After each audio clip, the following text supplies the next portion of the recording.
Exclamation, everybody, and welcome back to Cube Ramblings. This is actually episode 80 altogether of Cube World that I've done. That's including when I was doing it as an actual Let's Play, before I actually called it Cube Ramblings, which may not have been the best of words, the best of titles, but it is what it is.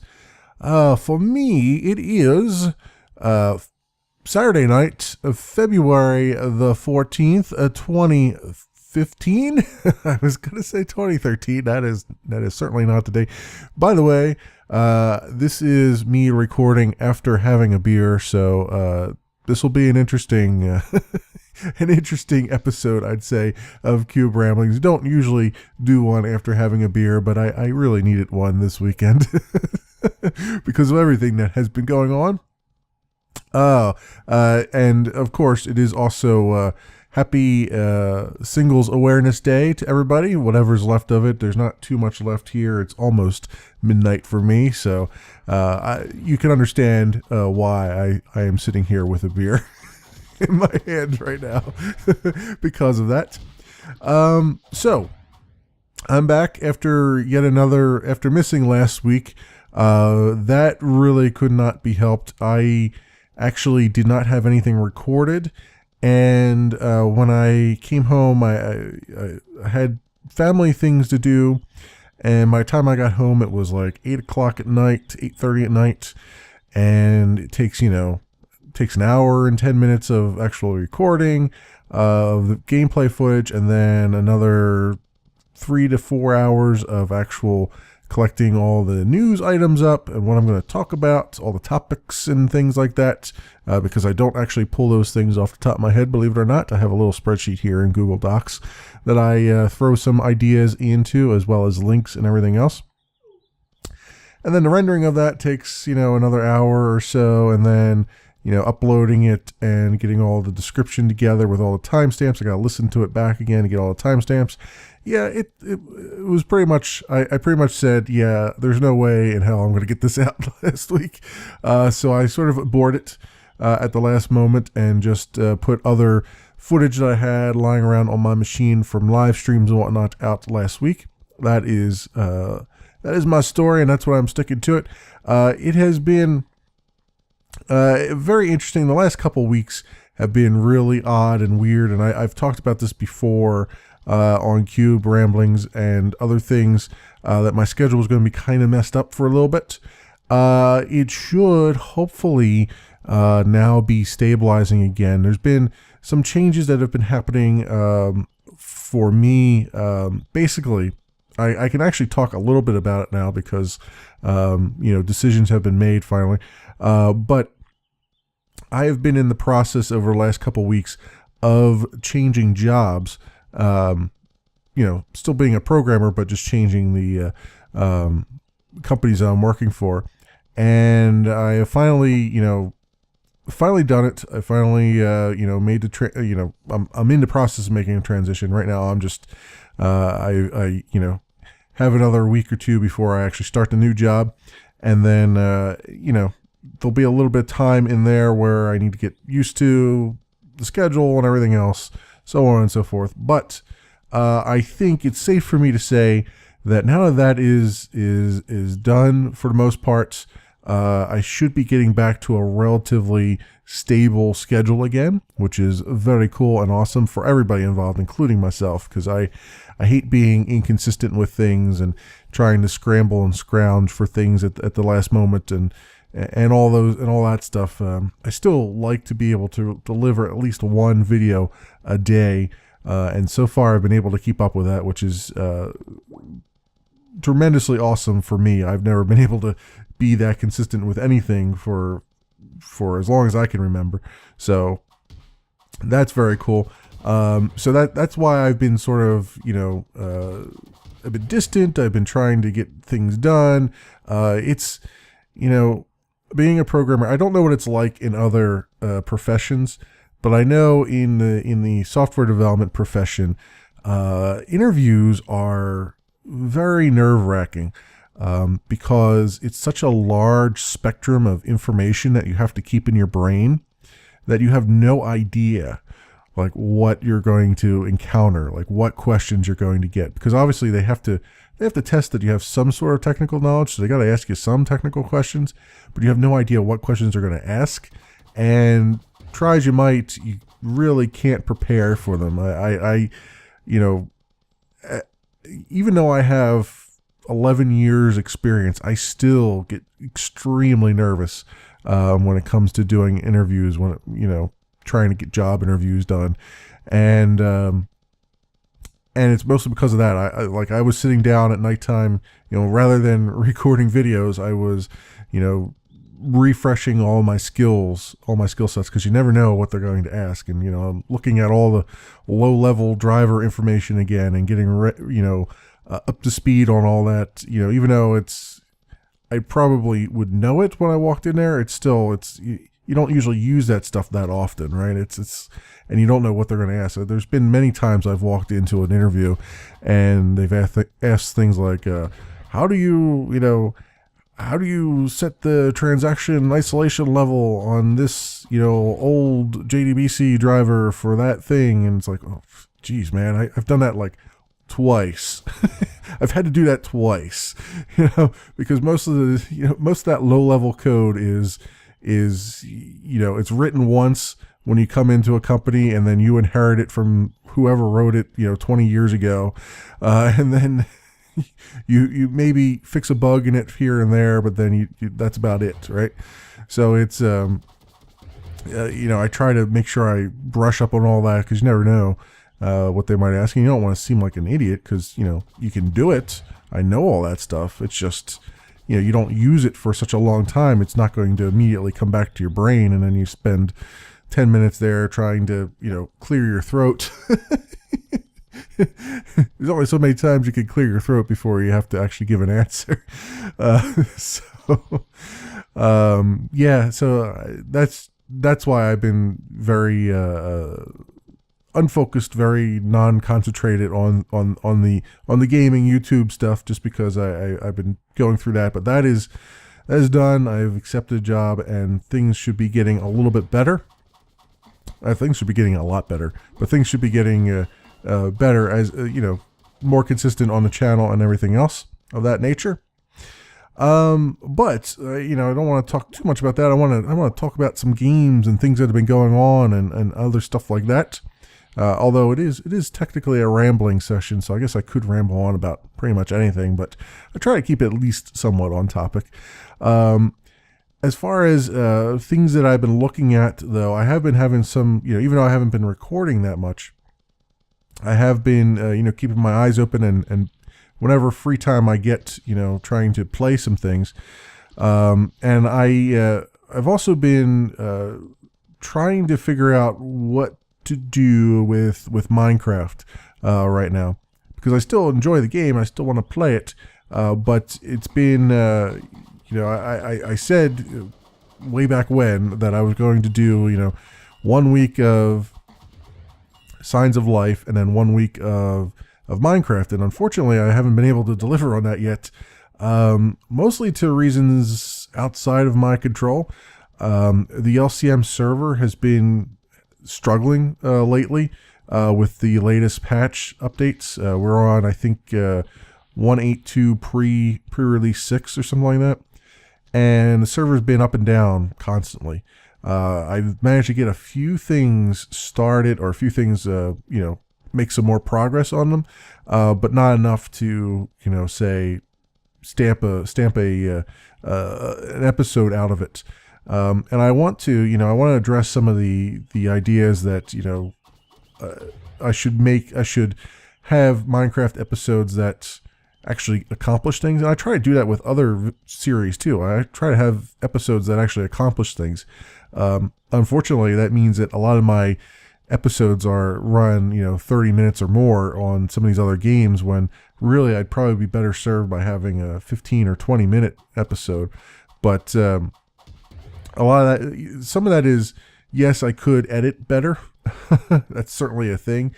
But there are times when I feel like even though I could ruthlessly edit something down to 15 minutes, I feel like you'll lose a bit of the coherence of what's going on, a little bit of the consistency. I try only to remove the, very boring things that, for instance, in Star Wars Republic Commando, for instance, there's a lot of times when I'm just sitting there waiting for my guys to all heal up at a Bacta station before moving on. So, I try to cut those down as much as I can, unless I say something interesting or funny or something during that time, in which case you end up having to suffer through it with me. I try to do that. I always try to have episodes where I actually seemingly accomplish something. That has never really been the case with Minecraft, because I've been sort of playing Minecraft the way I used to watch Minecraft. And it's interesting because it's interesting that this came up because I noticed I've been watching some of the Minecrackers because I follow them a lot of their channels. I don't necessarily watch their Minecraft stuff too much anymore, but I do watch their channels, and I do occasionally pick up the Minecraft stuff. And I've noticed a couple of them, like Good and Vintage Beef, have all said like, hey, we were trying for the longest time to have episodes that actually accomplish stuff, and now we're like, you know what, we're going to go back to the way we used to do it, which is just, do what you can and talk while you do it. Which I thought was interesting, because that's the way I used to watch those, episodes. That's the way I used to like watching episodes, is just, and by watching, I mean having it running in a tab while I do something else.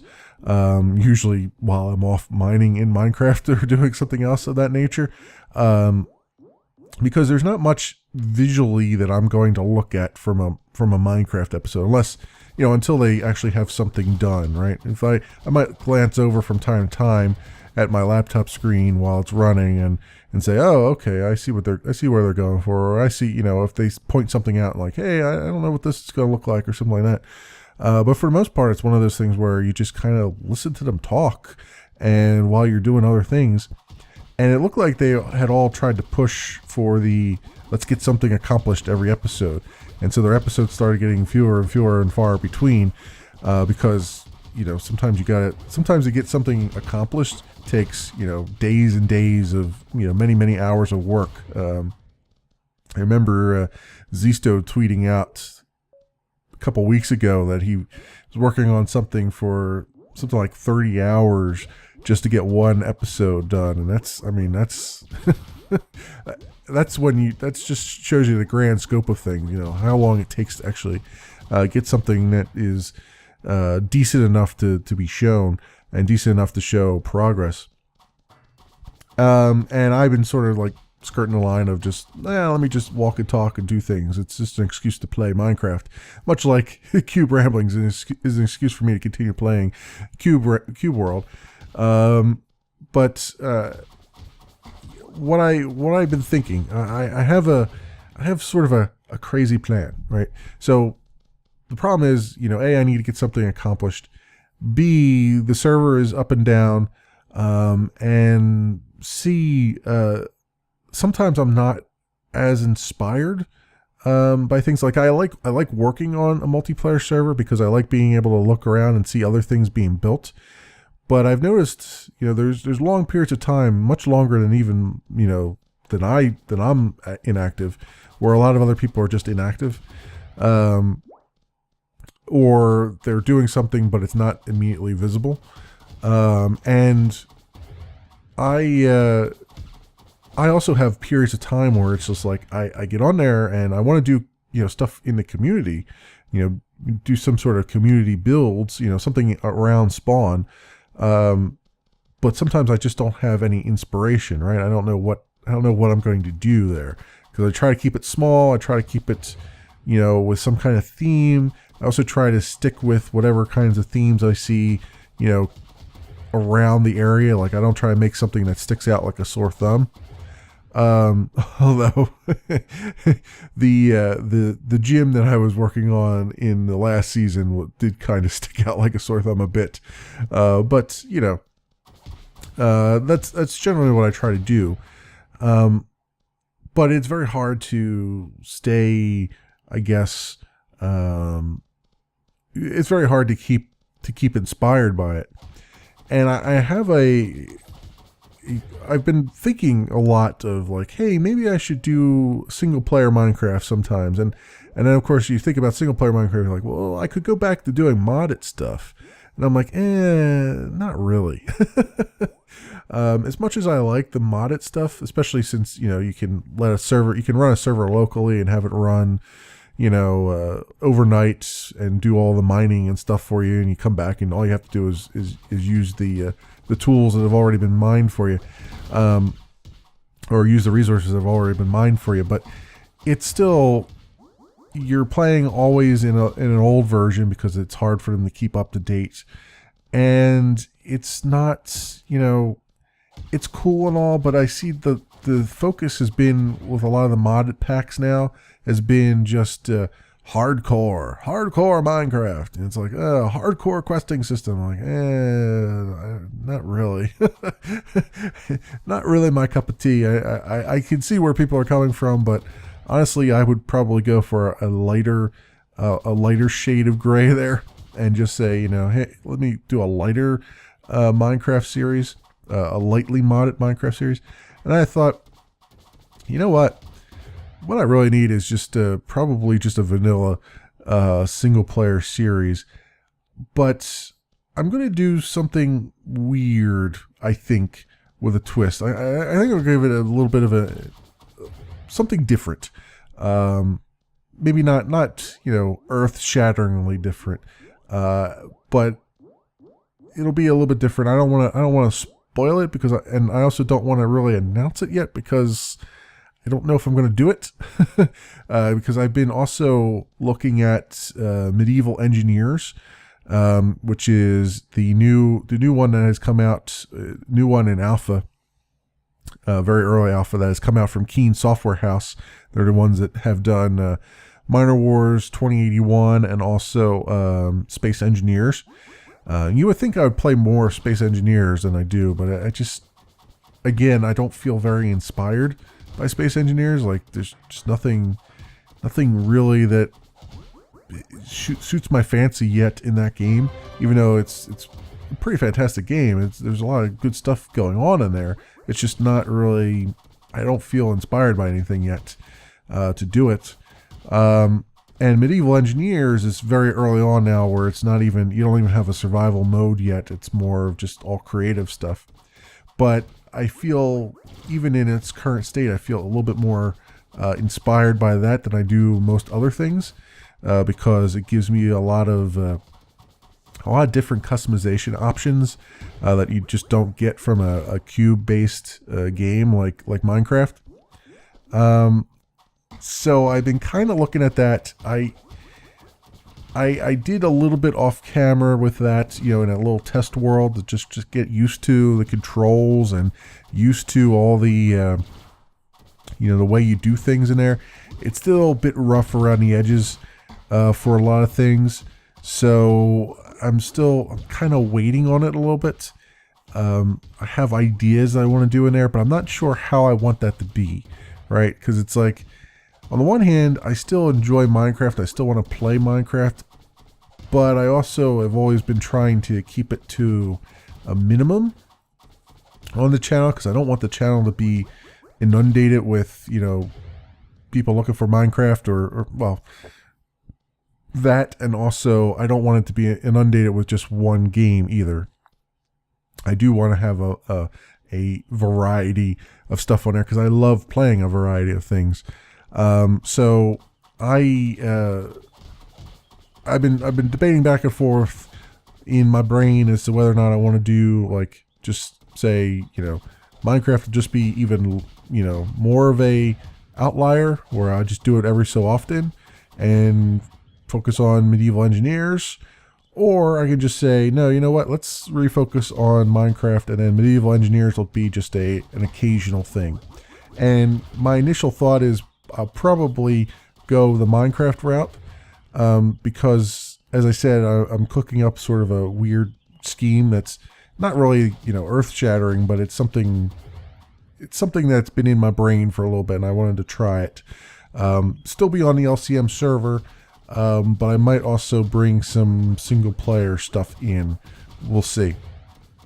Anywho, and I've been like hinting at that for months, but it's just been something that's been on my brain for a while, and especially, you know, with the fact that I always feel like I want to get something accomplished, and it's very difficult to do that in a sandbox game when you don't have hours upon hours a day to spend on it. You know, I have a limited period of time each day that I could do anything, and that's assuming that I have recorded stuff done for the other series that I have, which is usually not the case.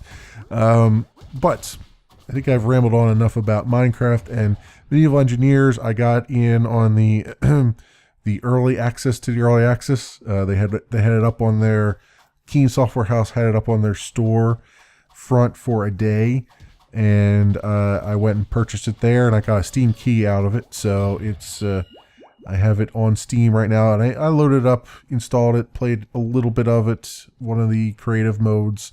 You know, did a custom world that was just, you know, large world with just one building in it, and it's pretty cool. I like what I see so far. It feels like, though, because of all the physics and stuff, it feels like it would be better suited for multiplayer. And so I'm not sure what I want to do there. I'm not sure if I want to spend any time in single player, or if I want to just see if there's a multiplayer server somewhere, even this early on, that is looking for people. Not sure yet. Not really sure yet on that one. But because the reason I say it seems like it would be better in multiplayer is because they have the physics stuff, and they have, I believe they're bringing, they have like pulleys and stuff that you can do now. And I believe they're bringing sort of siege weapons into it in a later patch, and you can, you know, then say build yourself a trebuchet and launch a rock at a building and have it smash, actually, you know, through regular physics, smash through the building and do all that stuff. And if you don't build things, if you're building a building and you don't have it, you know, stable on the ground, it'll crumble as you put more weight on it and all that stuff. So that's why I say it seems like it would be something better for a better romp for multiplayer, because I can see there being a lot of siege servers, you know, firing up where it's like, hey, you know, you start on either side of the map, and then you know, build your forts, and then go try to destroy the other people on the server. So I you know, keeping my eye on that. I'll just keep digging into it from time to time, and maybe I'll do like little videos here and there, you know, 5-10 minute videos as I have stuff to actually talk about with it or show off with it. But not going to be any kind of series yet, as far as I can tell. Got plenty of other games that I've been looking at, including one that I literally stumbled upon this game on Steam. It was just like a recommended, like, this is recommended for people who like Chasm or something like that. It was just a general Steam recommendation. I looked at it and I was like, ooh, this looks interesting, and it's relatively cheap. It's still early access. I think it was like only like $10 US for it or something like that. And it's called Shadow Blade Reload, and apparently it's a mobile game, and it's been out on mobile devices for a while. I've never even heard of it before, and it's now going under the process of getting a PC HD port, I guess you could call it, and that's why it's, you know, Shadow Blade Reload. And I was playing it. It's a 2D platformer that is basically geared towards speedrunning. As much as possible, it's geared towards speedrunning, but there's lots of loot to collect too if you're like me and you need to take your time and get all the stuff. But it's like, I would say it's like Speedrunners meets sort of maybe Mark of the Ninja, kind of. Basically, the idea is you are a ninja of some description, and your dojo is taken control of by some evil guy riding in a mech, and you have to rescue your master, and then also kill that guy. And it's still, as I said, early access still. It's been in early access since July.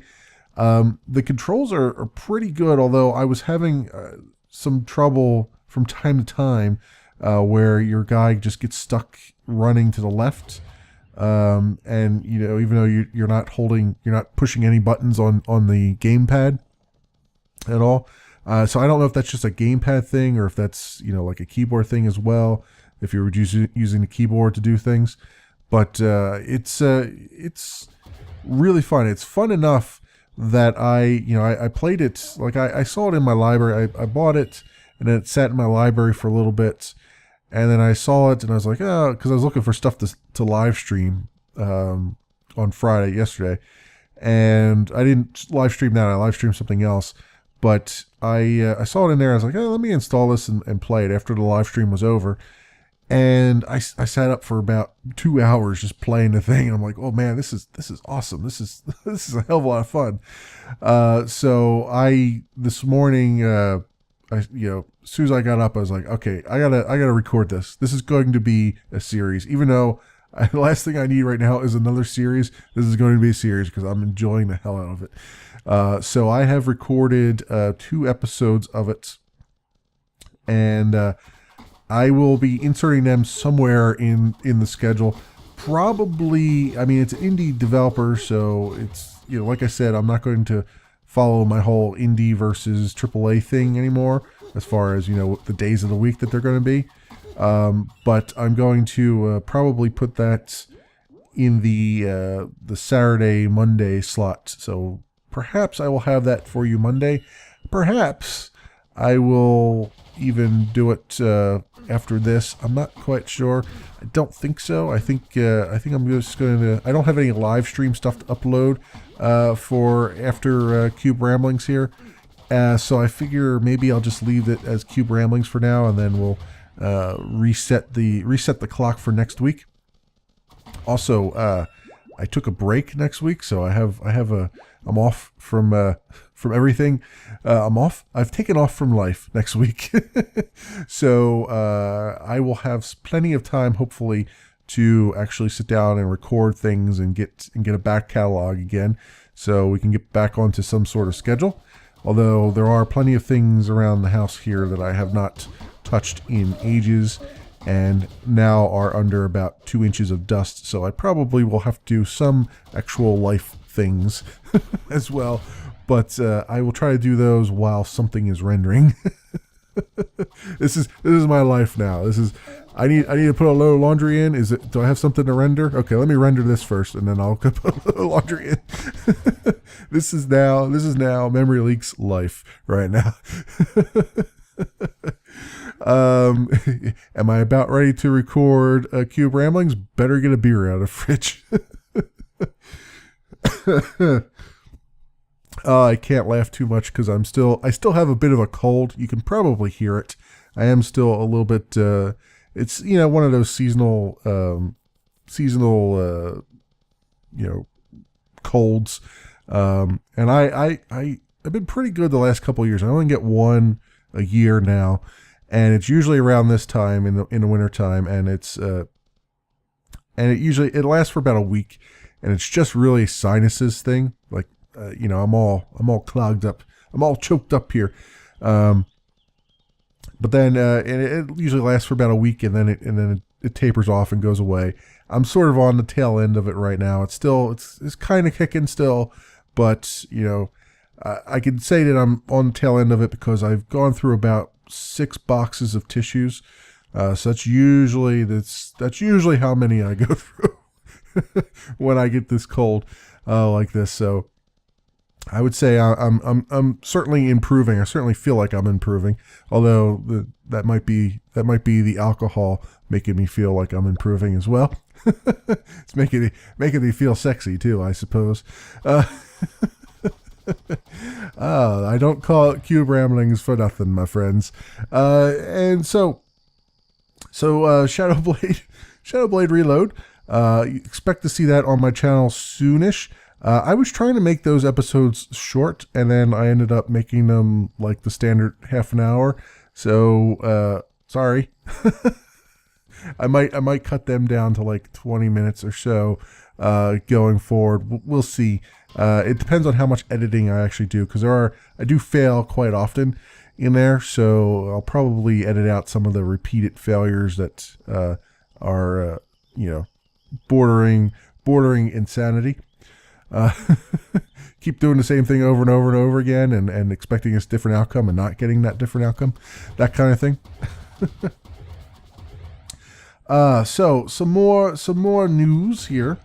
Let me jump on. Well, let me talk about some of the other indie games that I've been playing, and that I might have videos of first, and then I'll jump over to the news, because there's some of the news on here is like, I don't know if I want to talk about it right now after having a beer or not, because I might say some things that get me like a hashtag war on my comment section.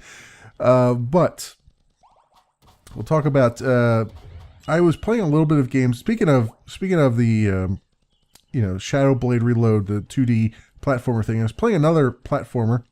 2D-ish platformer. It's actually 3D, but it's it's a fixed camera, and there's actually a problem with the camera right now in the early alpha build that I've been playing, where sometimes your character gets hidden by objects in front of it.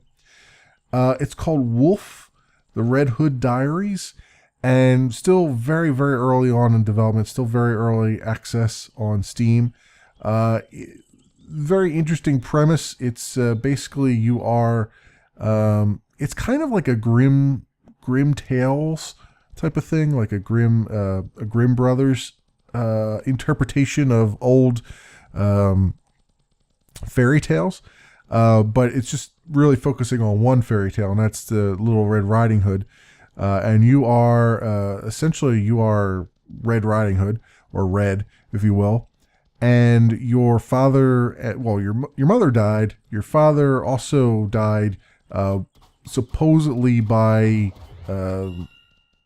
some sort of accident, but not quite. You find out as you go through the game, not quite an accident, but he was working for a guy called Woolfe, as in Bad Wolf, but his first name is something else. I can't remember it right now, but he's like the foreman, and he's got he's got shades of megalomania and so on and so forth. And so he's sort of taken the fairy tale town that you live in, and he's taken over. He's sort of declared himself the mayor, and he's now got his robot automatons patrolling the city.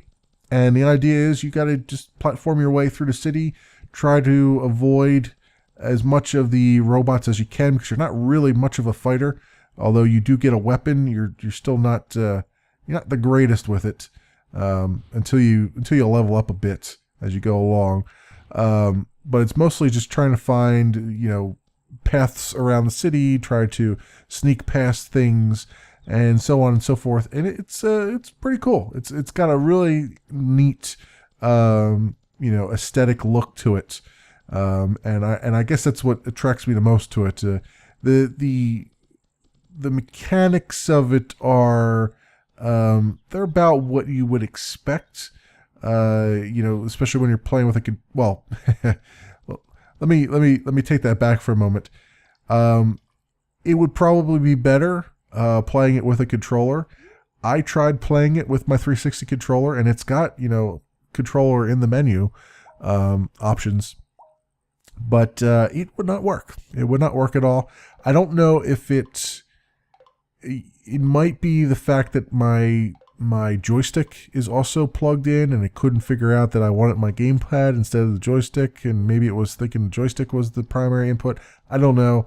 All I know is I couldn't play with my 360 controller, and I feel like if I could have, it would have been the controls would have been a lot easier, a lot tighter. That said, playing it with the keyboard, it wasn't bad. It was just kind of awkward sometimes when you're trying to do jumps and whatnot. And, I always have a problem with forced perspective, where I can't, in the game you have to jump from the back to the front sometimes.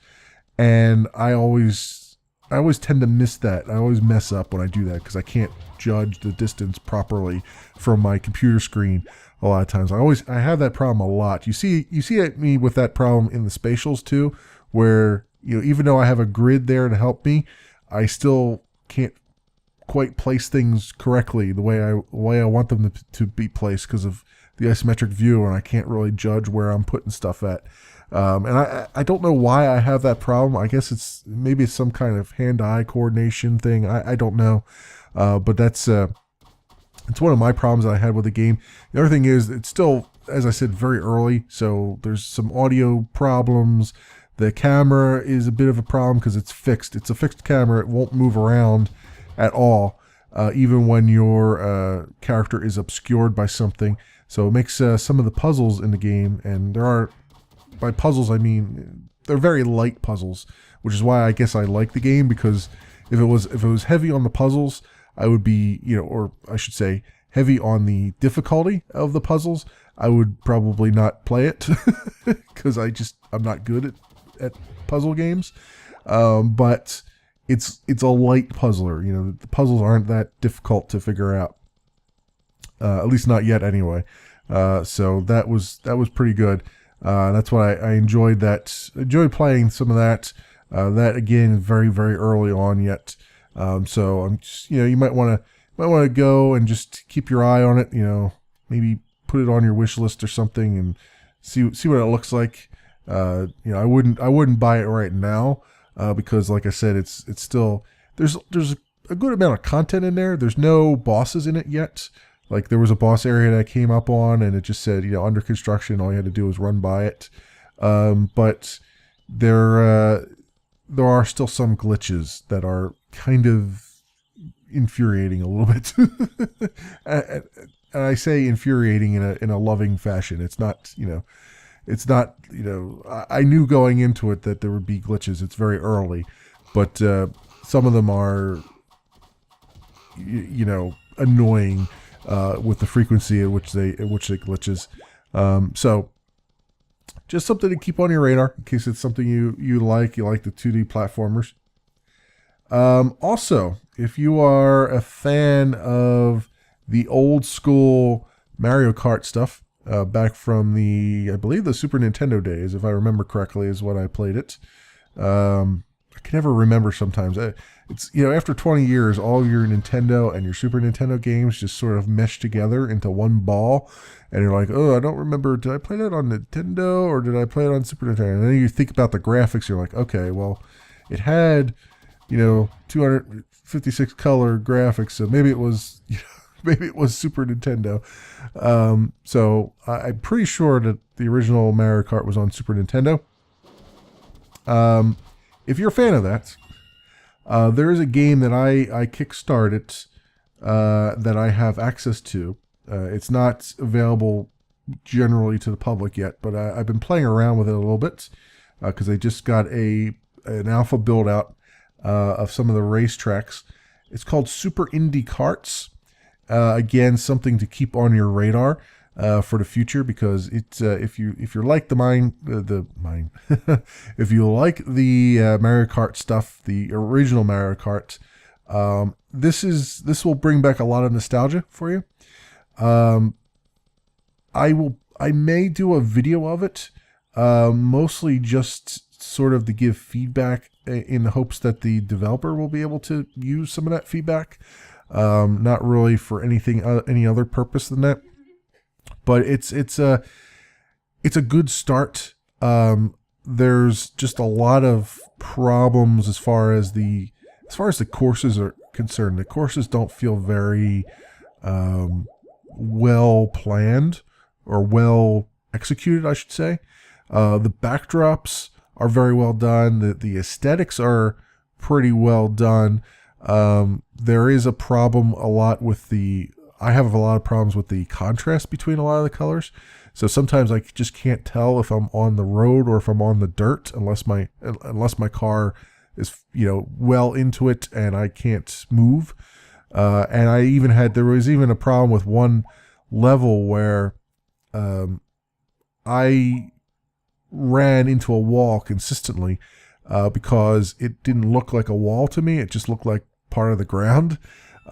So even though, in hindsight, looking at it, it was definitely a wall texture. It just didn't seem like it was a wall because like the original Mario Kart, this one, the speed is so quick of this one with the Mode 7 graphics flying by that you end up with tunnel vision.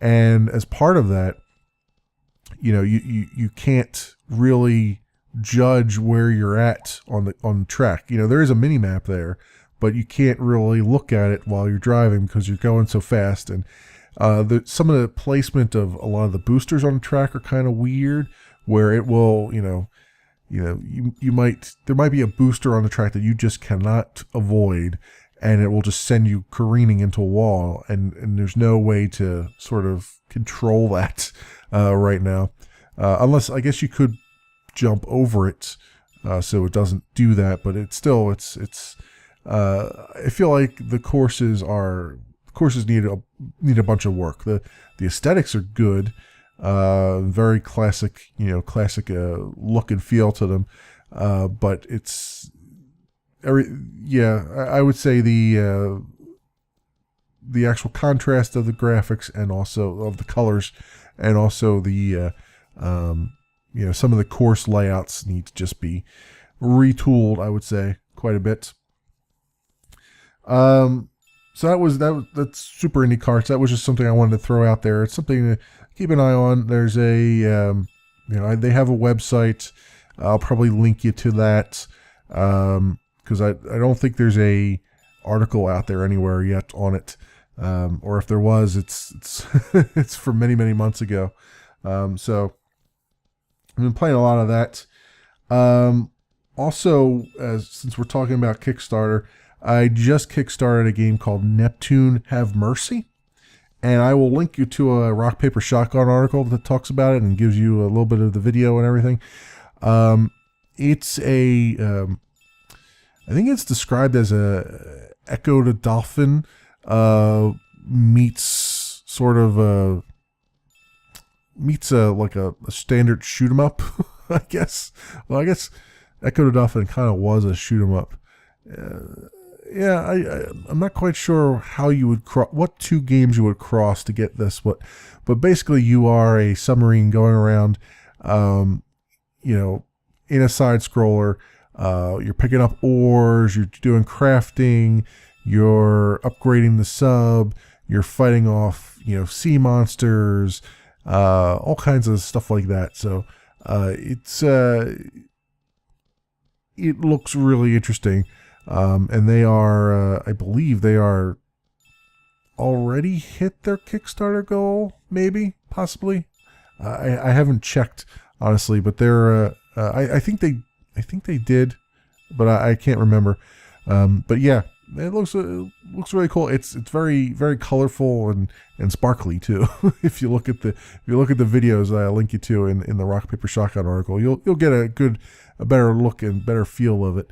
But that was one of those things that kind of struck me as, yeah, this is something I could put some money down onto and try to fund it and hope that it gets made in the fashion that it needs to be made in.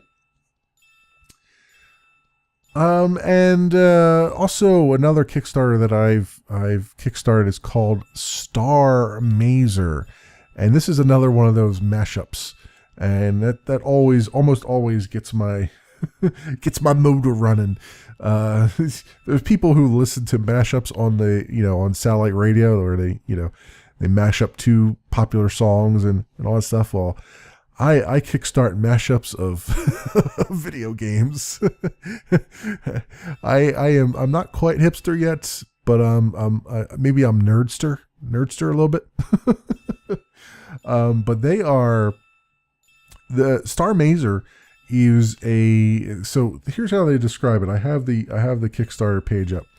A retro sexy point and click adventure shoot 'em up in space. So yes, I swear I am not under the influence of alcohol right now. That is exactly what it says. It is a mashup of point and clicks. So the old, think of the old Monkey Island games, and I'm talking the old ones, like the original Monkey Island, Secret of Monkey Island, that kind of thing. It's got that pixel art style to it, and it's got those, it's got the, the point and clicks of that, and also the dialogue choices. Very much that. You look at some of the animated GIFs on this site here, and it's just like, oh, I'm looking at Secret of Monkey Island. I mean, and I think they went for it purposely for that look and feel. Of course, it's a sci-fi theme game, but then you switch to a bullet hell mode, basically. Where it's a side-scrolling 2D, and you do what you do in bullet hells. You avoid getting hit and fire on enemy ships. So it's got sort of hopefully the best of both of those worlds, and it looks really interesting. It's also a staff pick apparently from Kickstarter. I'm just looking at the stuff here. They're at they only have 6 days left, and they've got to make another $30,000. So I don't know if they'll make it or not. Maybe they'll have another push at the end there. But yeah, they're looking for 160 grand to make it, and they're at 130,507 what I'm looking at here. So hopefully maybe they'll be able to get the additional monies that they need to make it over the hurdle there. They are, I believe, green-lit already, if I remember correctly. Also, the composers of, what was it? The composer from composer of Saturday Morning RPG. That was the word I was trying to find. The guy that did the music from Saturday Morning RPG, who also, what's his name? Vince DiCola, I believe his name is. And he also did the music for a lot of, I think, TV stuff as well. And I can't list off his accomplishments. I just forget at the moment.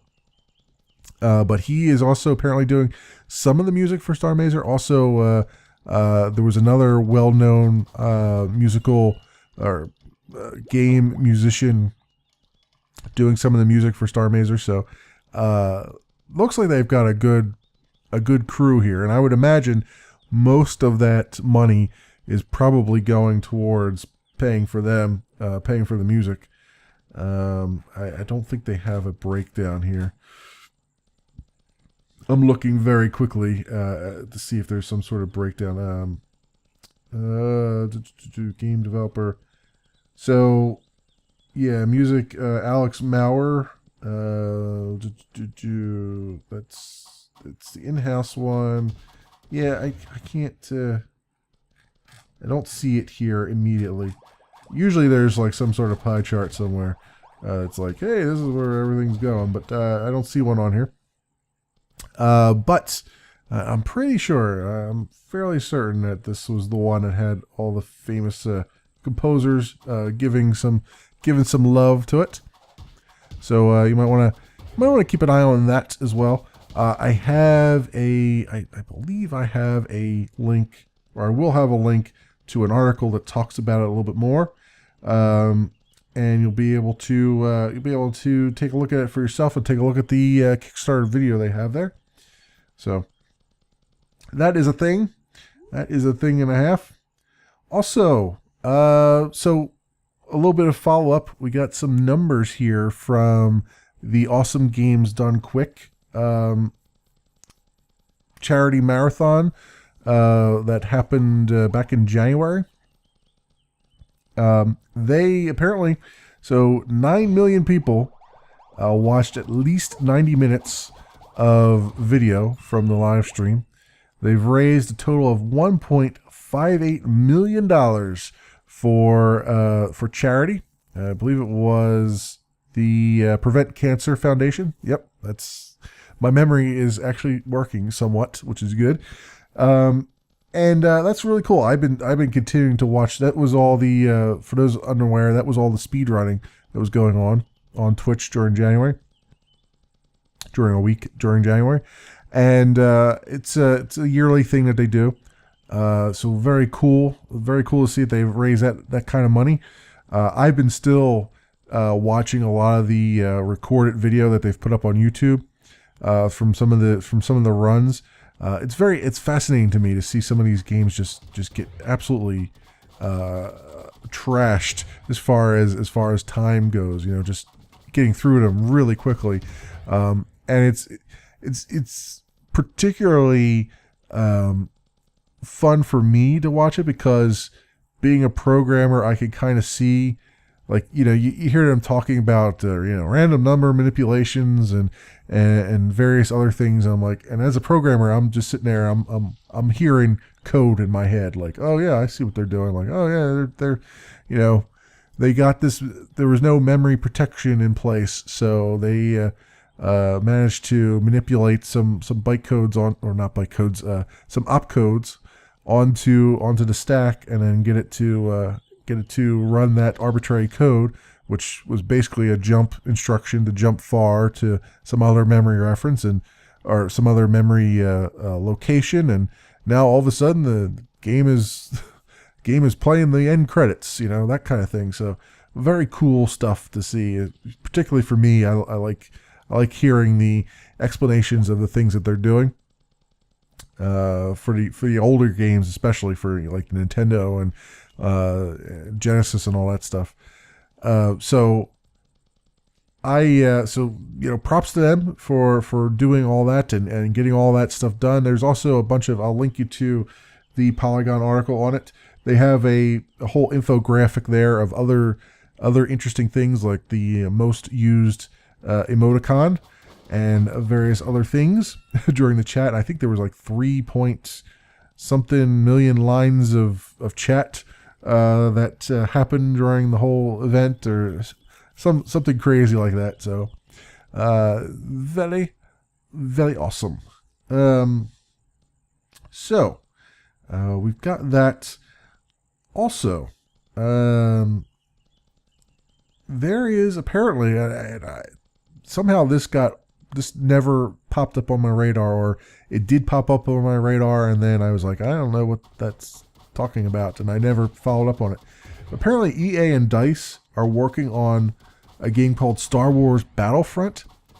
Now, I suspect that I heard this before, but it didn't register with me, because when I hear Star Wars Battlefront, I kind of think of the games that they had before. Now, I don't remember what they were called. Star Wars Battlefield, maybe it was Battlefield, Star Wars Battlefield, I think, or something like that. That were, because I played one of those games, and it was a third person multiplayer thing where it was just you run around and try to capture points and stuff. It was a lot of fun, and you could do it in single player and just have bots for everything. It was a lot of fun to play, but it was I guess when I heard this announcement, I just kind of thought it was that and went, whatever, more of that, more of the same. But apparently, from the very little bit of information, I wish developers, when they would do this, like the AAAs do this all the time, and it drives me nuts. They make these websites for their games, and they don't tell you what the hell the game is. They're like, just watch our trailer, and then you watch the trailer, and it's like, well, there's no gameplay footage in the trailer, so you're not telling me anything. Or if there is some gameplay footage in the trailer, I can't tell what kind of game it actually is, right? It's like you showed like very little. And I don't know why that is. I don't know why they don't come out and just say, like, yes, this is a first-person shooter, or yes, this is a puzzle game, or yes, this is... It's like, no, you got to figure out what the hell this damn thing is. It's like, why won't you tell me? I just want to know. Because if it's a puzzle game, I don't want it. I guess that's why they don't put it on there. It's like, oh, we don't want you to think that it's going to be a puzzle game, because then we know nobody wants those. But it's like... At least tell me. So from what I've gathered from the very little bits of information that they actually have on their site about it, it sounds like it's going to be a first-person shooter, which, you know, and it's set in the Star Wars universe, and I'm like, well, that's fantastic. That is actually quite fantastic, because it just so happens I am playing a Star Wars first-person shooter that also is rather fantastic, and I can't think of one that actually wasn't fantastic. Even the older, like, Jedi Knight ones were pretty damn good, so, yeah. Hell yeah. That's all I got. All they have on their site is a bunch of trailers. I can't tell you what it's going to be or what it's going to do, because the trailers are just like, you know, here's some computer pre-rendered graphics. Have fun. So hopefully we'll get more information about that. There is no release date yet. It just said to be determined on the website.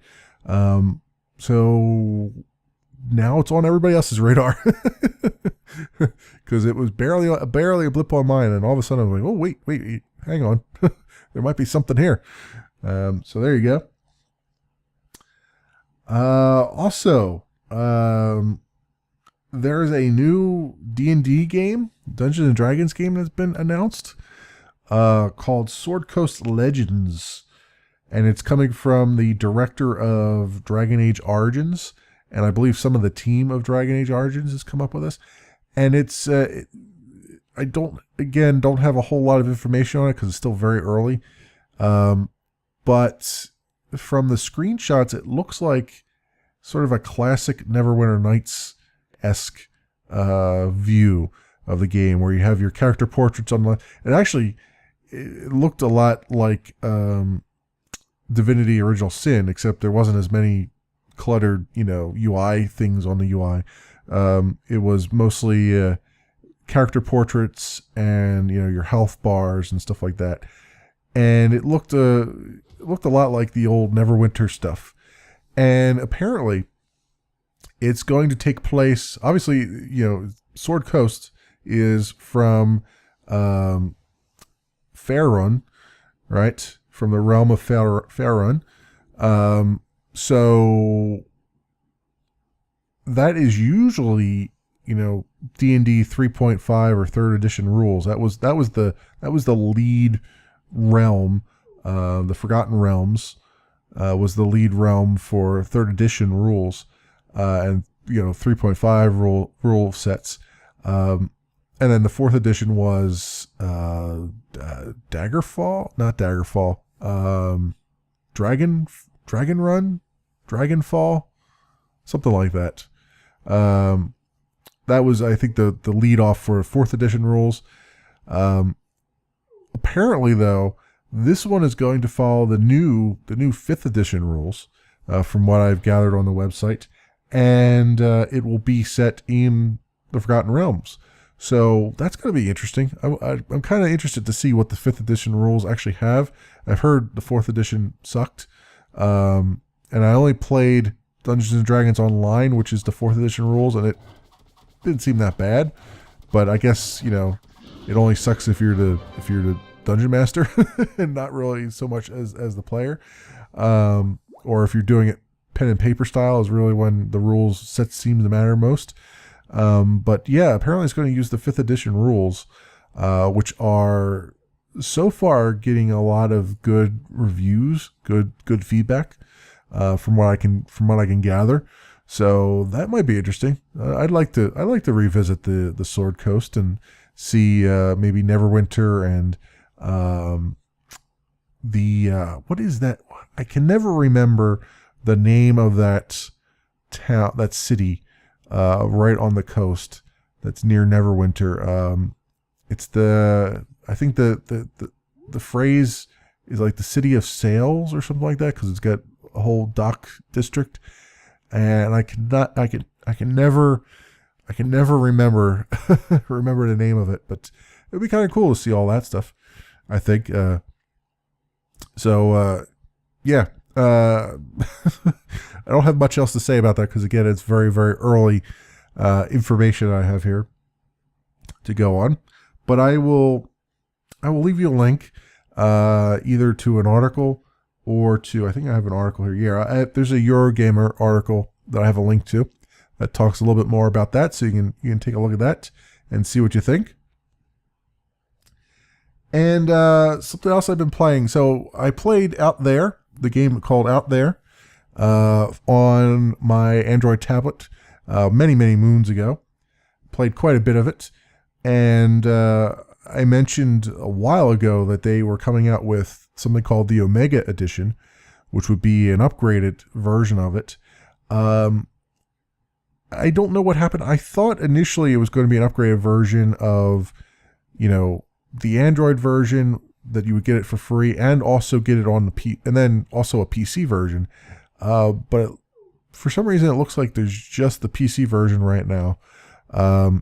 Probably because they're still in beta, but I haven't heard any news of whether or not they're doing a free upgrade of the Android and iOS versions. Because I think they initially said they were going to do that, but then they initially said that it was going to be out a lot earlier, a lot sooner than it actually has been. So I don't know what's going on there. All I know is the beta for it you can actually buy into now, and I did, because I figured, why not? I'll give them some more money. It's very good. It's a very good game, so I figured, here's $10 more or whatever it was to get into the beta for Out There Omega Edition. And I played some of that on my machine here. Didn't record any of it because it's it's still beta. It's not really. I can wait for it to come out in the full version in the flesh. And it's a good thing I didn't, because the beta stops about halfway through. So that's seemed to work out pretty well. The graphics overhaul is very beautiful. Like, it was a pretty damn nice looking game, even on my tablet. But now, like, they've completely overhauled the graphics for the PC. It is phenomenal. You go down to planets now, and it's amazing. It's very cool to look at. So I'll be looking forward to that coming out of beta, whenever it does, hopefully soonish.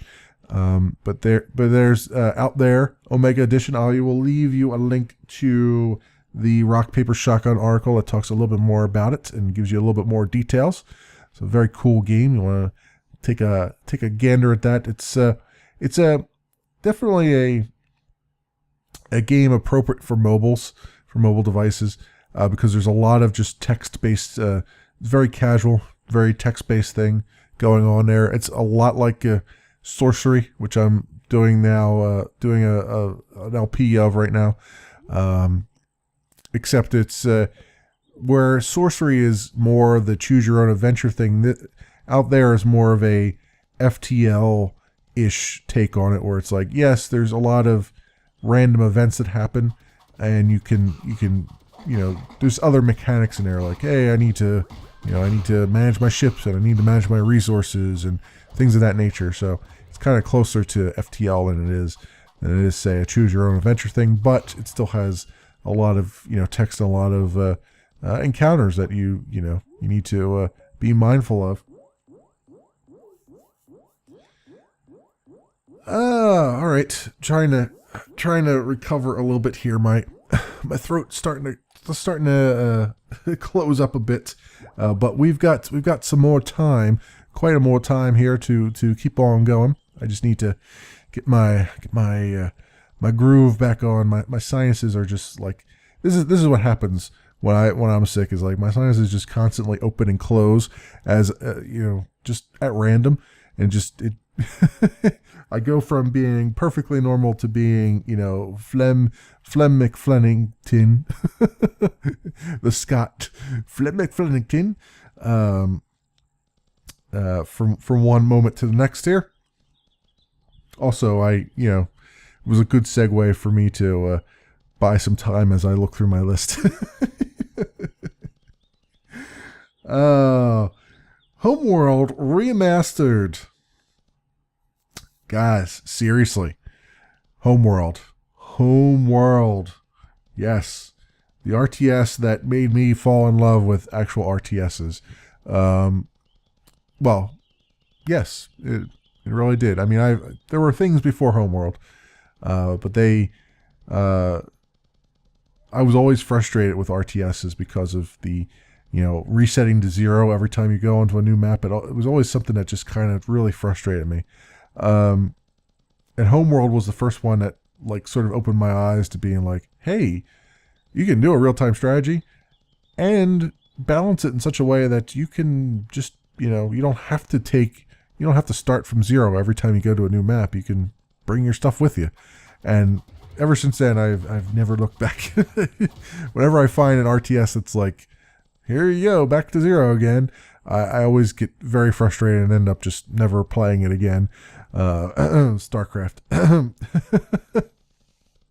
But that's this Homeworld Remastered is basically taking the Homeworld 1 and Homeworld 2, but not Cataclysm because they don't have the license for Cataclysm. But they're taking Homeworld 1 and Homeworld 2, remastering it, making it so that everything is even more beautiful than it was initially. Because one of the things with Homeworld is that the graphics don't really hold up that well over time. They're pretty good. They're not terrible by any standards, but they can be improved upon. And I saw a trailer that they put out.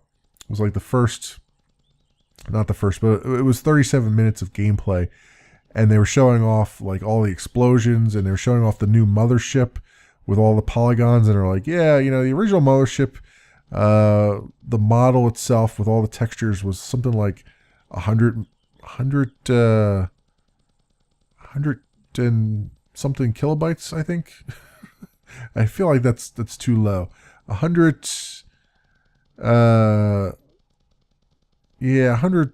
kilobytes or something like that, I think, was the original texture.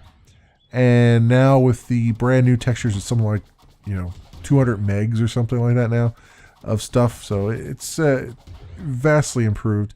And I've seen some videos out there of people playing it at 4K and beyond resolutions, and it looks phenomenal, just absolutely gorgeous. They've also, in addition to doing all the HD remastering of the graphics, they've also remastered all of the cutscenes. They've improved them in every single way. They've also redone all of the audio, all the voiceovers for the game, and they had a comparison between the two, and it's night and day between the old ones and the remastered version. And they also, I believe, revamped the UI for Homeworld 1. I think what they did, if I heard correctly from their live conference, I believe what they did was they took the Homeworld 2 engine, because it was far more advanced than the engine that was in Homeworld 1. They ported over all the Homeworld 1 maps and stuff to Homeworld 2, which required a lot of finagling because the mechanics were slightly different between the two games. And then they kept the UI from Homeworld 2 because it was a lot nicer. It was a lot more streamlined. It was a lot more useful. Than the one in Homeworld 1 wasn't quite as clunky. And then they took all that code base, which was already pretty advanced, and they just revamped it even further to give the higher resolution and various other things. So I have pre-ordered it because that is just what I do. It is real-time strategy, so it's not everybody's cup of tea, but it is, I believe, real-time strategy done right. So I am excited. I am psyched to jump back into that. That is supposed to be released on February the 25th. You can pre-order it on Steam. I already have pre-ordered it on Steam, so I'm just waiting for it to unlock at the moment. So yeah, I very much enjoyed it. It's a sci-fi game, obviously. The story premise, is that you are a group of humans, and you live on a planet called Carrick, I believe. Yeah, I'm not sure. I'm not sure if Carrick is the homeworld or if Carrick was the one that you start out on. I know Carrick is one of the planets. I just can't remember which one. And you are, an excavation, archaeological excavation finds a jump drive buried beneath the sands, and you basically shove that thing into a giant mothership, which is controlled by a human woman who basically jacks herself into the computer and becomes control, and you go fly off into the cosmos. I don't want to give too much away from the plot, but basically something happens and you are forced to look for another planet to colonize, your homeworld, if you will. And you'll from there it gets quite interesting. You come into a lot of different contexts along the way, and a lot of different maps and challenges to face, and you get to basically every unit that you create, assuming it doesn't get destroyed, just goes with you into the next map. So very, very nice, nicely well done, well put together game. The audio for it, the music for it is very good. It's gotten even better with the remastered version from what I can hear, or from what I've heard in the videos anyway. So I am excited. I am ready to go with that. It is the thing that I want in my life, and I cannot wait for it. Let's see what else on my list here. So this has been the week of Peter Molyneux. I purposely saved this one for a while because I was hoping I wouldn't have to tackle this, but I will. Yeah, this week has not been Peter Molyneux's week. So he is the guy behind the original Populous. He was behind Beyond Good and Evil, or was it Beyond Good and Evil?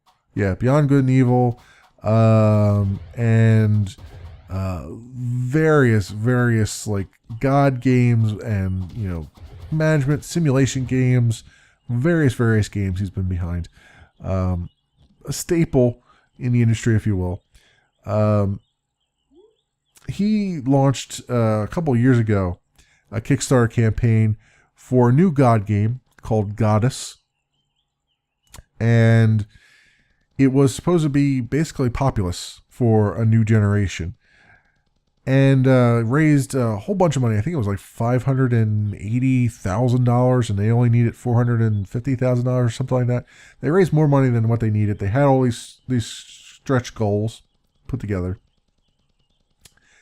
and they went about trying to make this happen, and have since never really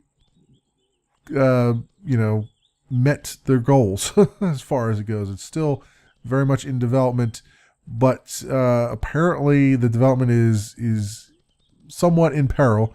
22 Cans, the developer, has reassigned several of the people who were on the Godus team to another title. The Godus team is very lean at the moment. Their lead developer is saying that some of the Kickstarter promises they made, they may not be able to make good on, particularly the multiplayer stuff. The multiplayer stuff seems to be extremely broken at the moment and may not be able to be fixed. Because of that, there was a huge thing around.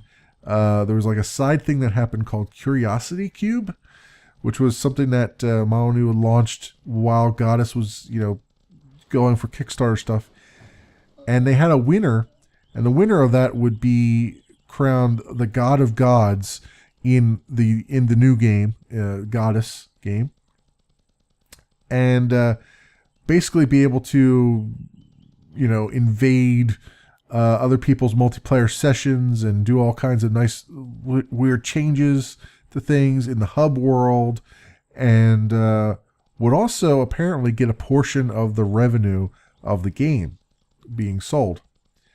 Unfortunately, all of that stuff relies on the multiplayer, which is not forthcoming and is apparently in dire straits at the moment. The person who won that, by the way, is named Brian Henderson. You're probably going to hear that name quite often because it looks like, from if I can trust the things I read on Twitter, Brian Henderson might be getting immortalized in several indie games coming out. Devolver Digital, I believe, is including him in one of their games. I've seen talk from the dev of Robot Roller Derby Disco Dodgeball that he might name one of his bots Brian Henderson, and several other indie developers, I believe, are going to pick up the mantle and help that guy who probably is never going to get see anything from 22 Cans as far as the God mode goes, or even get any portion of the revenue for anything that he won, and just try to give let him have some other moments of glory, if you will, in other games. So Peter Molyneux, I'm going to link you to two different articles. One is from Your Gamer that's talking about the sort of God of Gods thing. The other one is from The Guardian, who went and interviewed him and got a lot of interesting information about his thought processes and what he thinks went wrong with Godus and what he's trying to do better and what's going on. Essentially, he has he has come out and said that he's not going to talk to the press anymore, mostly because as much as I like Rock Paper Shotgun, they did do something really dumb, and they basically went to Peter Molyneux and let their lead-off question was, are you I hope I get this right, are you a pathological liar, I believe is the terminology they used, which is, as much as you might want to ask somebody that is really not an appropriate question to ask any interviewer, unless they are just completely off their rocker, or any interviewee, I would say. And so that was just, I think that, among other things, among all the bad press, he's basically just said, you know what, screw it. I am withdrawing from the limelight for a while. Yet another developer in a long line of developers to do a similar thing. So yeah, I mean he's getting much needed blame because yes, he promised a lot of things and he could not deliver on them, and has not delivered on them. So a lot of that criticism is very much warranted for what has happened. But and I would say, as much as the articles are a bit sensationalist, I would say that he has lost a lot of whatever reputation he had. A lot of the goodwill that he had built up, he has pretty much lost in saying basically we screwed up. And he's got like 30 some odd years experience in the industry. And he was a programmer, and now he's a lead designer on stuff. I mean, any programmer will tell you, don't under promise and over deliver. I mean, that's pretty much number one thing that every developer, every good programmer will tell you. It's like under promise, over deliver. Just tell them the absolute minimum that you need to tell them to get the money out of them, and then deliver more than that. Deliver a lot more than that, because you also tend to look like a bit of a, it makes you look a lot better. It makes you look like you know what you're talking about.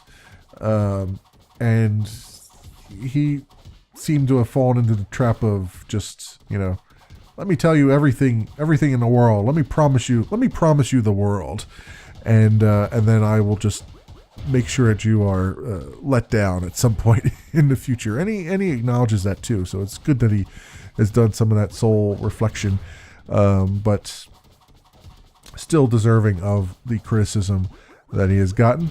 Not deserving of the "Are you a pathological liar?" question.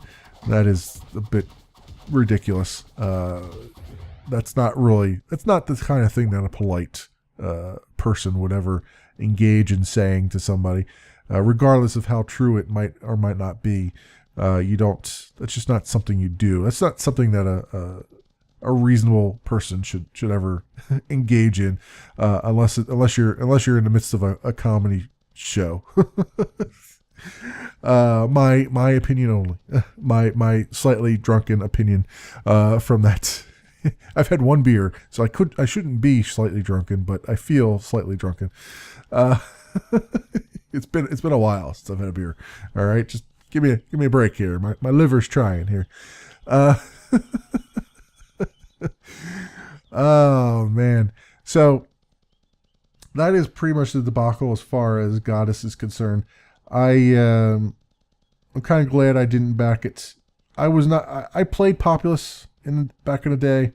I was interested in it, but it was one of those Kickstarters that didn't have any video to back up anything. It didn't have an alpha to back up anything. It had very little of anything except, I am Peter Molyneux and I approve of this message, which has never been something that makes me want to put money down on anybody. I don't care who it is. It could be the most trustworthy person in the world, and I might not want to put money down unless I actually know what the hell I'm putting money down for. At least show some sort of progress somewhere along the line, because otherwise you do get quite burned by things if you don't keep it real. Keep it real. So so that was the big hubbub and to-do that I see on pretty much every site out there in my RSS feeds for this week and last week as well. And that means we can move on to some other things here. I've been so apparently, and I don't know if I talked about this 2 weeks ago or not. I feel like there's a part of me that feels like I talked about this 2 weeks ago, but then I looked at the articles and they were all from like 8 days ago, which would have been somewhere between where I would have talked about it and where I wouldn't have. So if I have talked about it, I apologize. I'm going to talk about it again. Nintendo and Netflix have announced that they are in the very, very, very early stages of talking about producing a live-action Zelda television show. Well, actually, it would be a show on Netflix, I imagine. A Netflix original show. And Netflix has a bunch of other original shows, House of Cards, Orange is the New Black, and I believe there was something else that they listed on there too. So the fact that Nintendo went right to Netflix, I'm like, ooh, okay. That was good move number one, because they don't have a bad reputation of anything yet. So that's not to say that this won't be the straw that broke the camel's back, but so far they've been doing really well.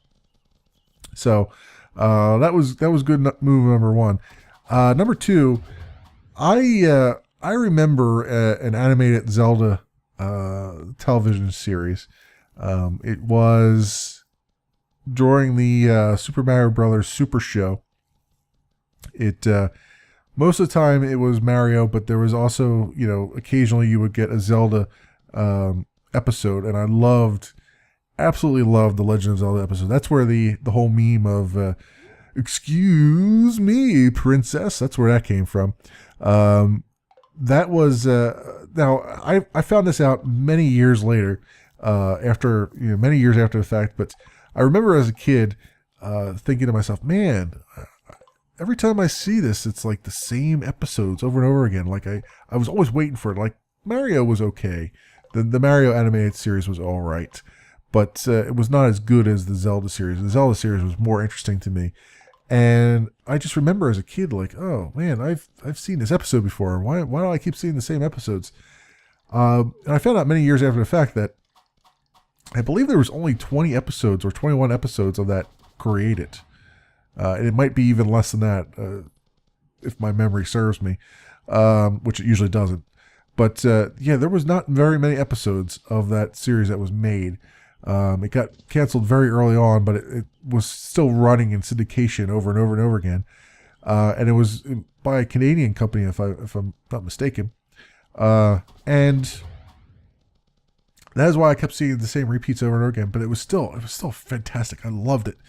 It was very good for an animated series. It was like, you know what? Of all the things to do an animated series of, that world, because that world is very rich. Right? There's a lot of stories that can be told in that world. Much more so than I would say Mario. Even though Mario had more longevity and had very many more episodes and more series. Even Sonic the Hedgehog had more series than him.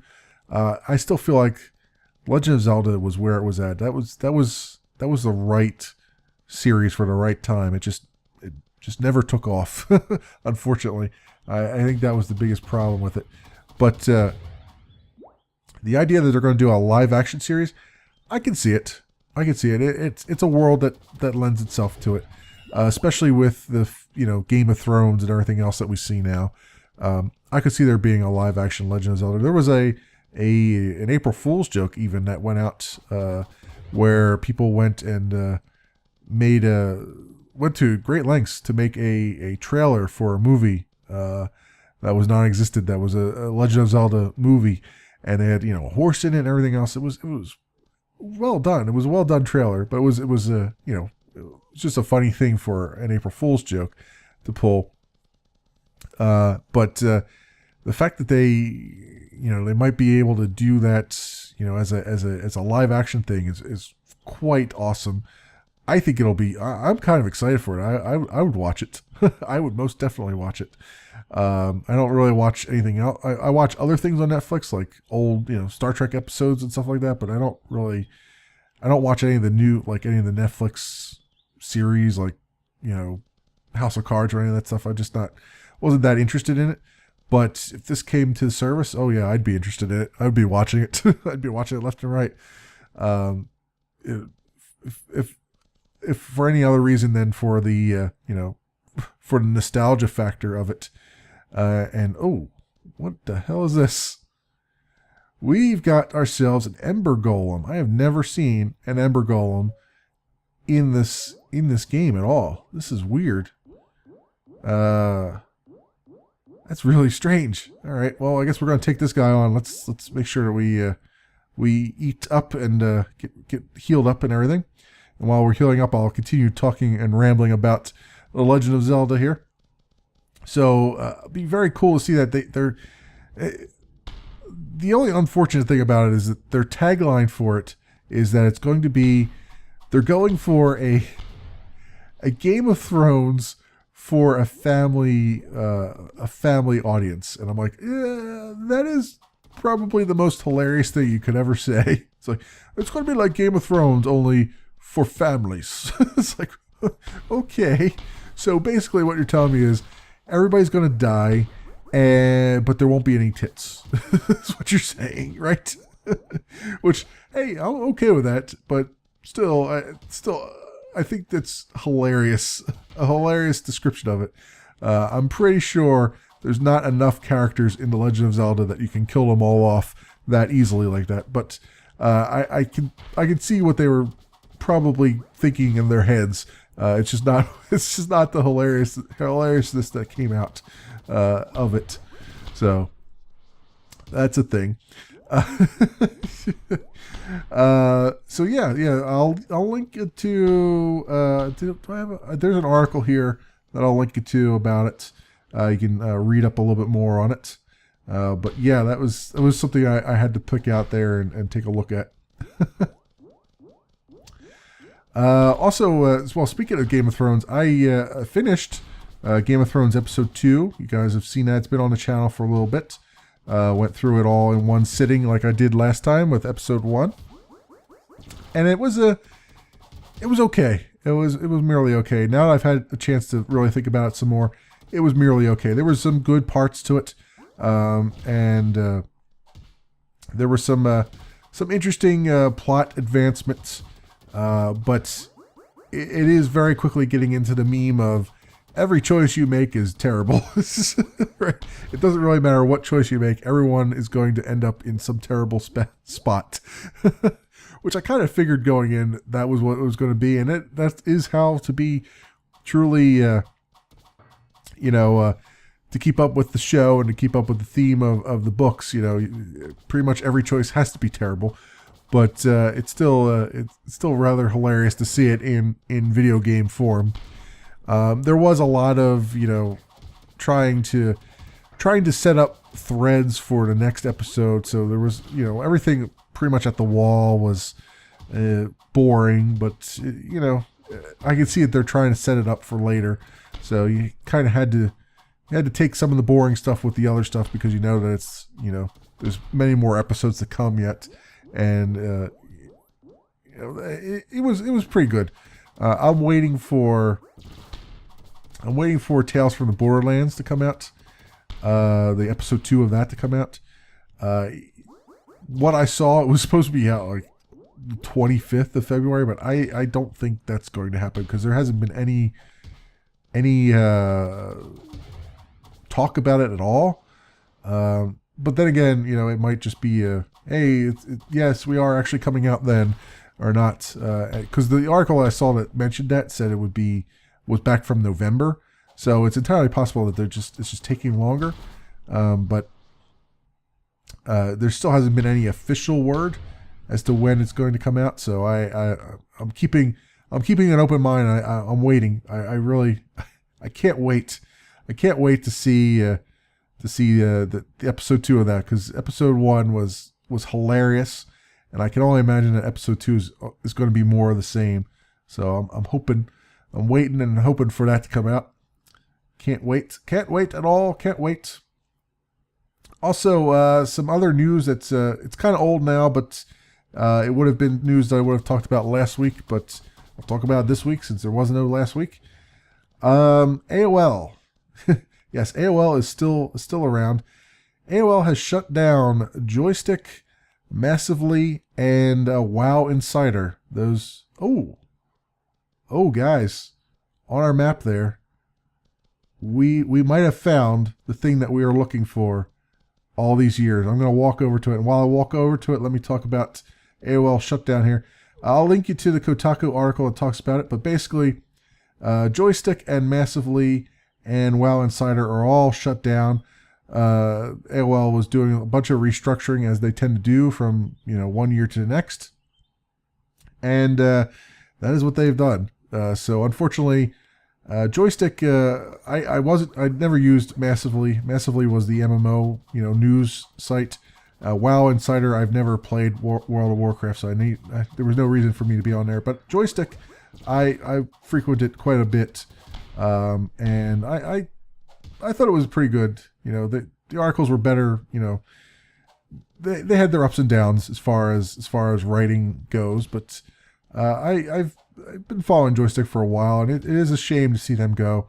They've been around for a long time, but I would suspect that everyone who worked on that site will hit the ground. Will hit the ground on their feet, or whatever that saying is. They'll land on their feet. That's the saying.